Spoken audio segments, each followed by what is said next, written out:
بسم اللہ الرحمن الرحیم۔ شروع اللہ کے نام سے جو بڑا مہربان اور نہایت رحم والا ہے۔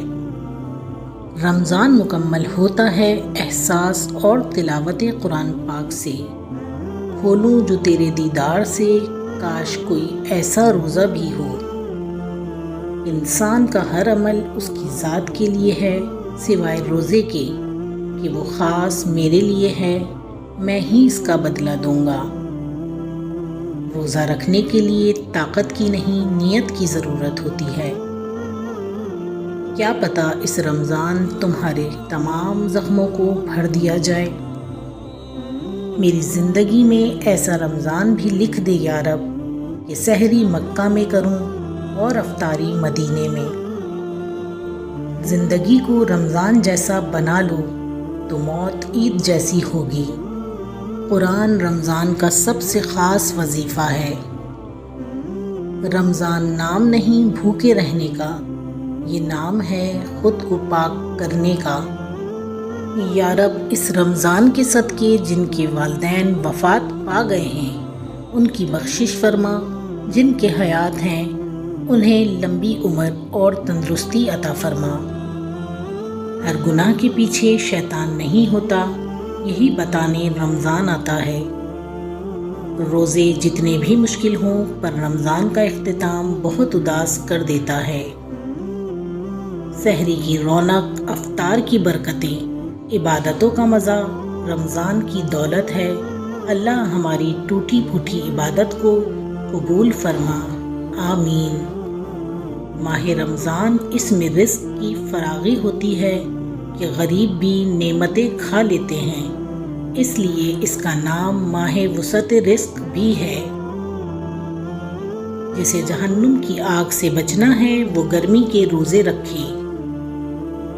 رمضان میں ایک ایک سجدہ قیمتی ہے۔ فرشتے کہہ رہے ہیں پروردگار سے، سورج شکست کھا گیا ہے روزے دار سے۔ مانگ لو گڑ گڑا کر خدا سے، ابھی مغفرت سستی ہے۔ کہتے ہیں رمضان میں رب کی رحمت برستی ہے۔ رمضان صبر کا مہینہ ہے اور صبر کا بدلہ جنت ہے۔ روزہ ایک بے مثال عبادت ہے جو اللہ کو بہت پسند ہے۔ معلوم نہیں گناہگار کتنے ہیں، لیکن اے رب اس رمضان کے صدقے بخش دے۔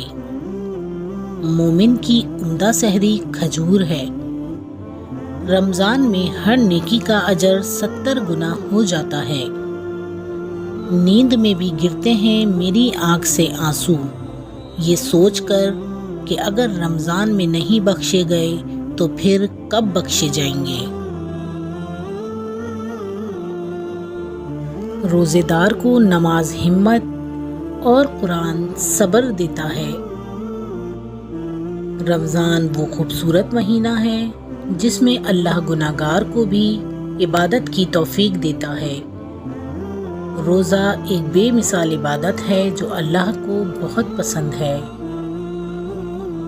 روزہ جہنم سے حفاظت کا ذریعہ ہے۔ رمضان کی خوشبو ہواؤں میں ہے۔ بے زبانوں کو جب وہ زبان دیتا ہے، پڑھنے کو پھر وہ قرآن دیتا ہے، بخشنے پہ آئے جب وہ روزے داروں کو، تحفے میں گناہگاروں کو رمضان دیتا ہے۔ افطاری کے وقت روزے دار کی دعا رد نہیں ہوتی، لہٰذا زیادہ سے زیادہ دعا کریں۔ یہ ٹھنڈی ہوا نہیں، استقبال ہے اس مہینے کا جس کے آنے سے پہلے دوزخ کی آگ بھی ٹھنڈی ہو جاتی ہے۔ روزہ اور سجدہ انسان کو اللہ پاک کے بہت قریب کر دیتا ہے۔ رحمتوں اور برکتوں والا رمضان راضی کر لو، اس مہینے اپنے رب کو راضی کر لو۔ زندگی اگلے رمضان کی محتاج نہیں ہوتی۔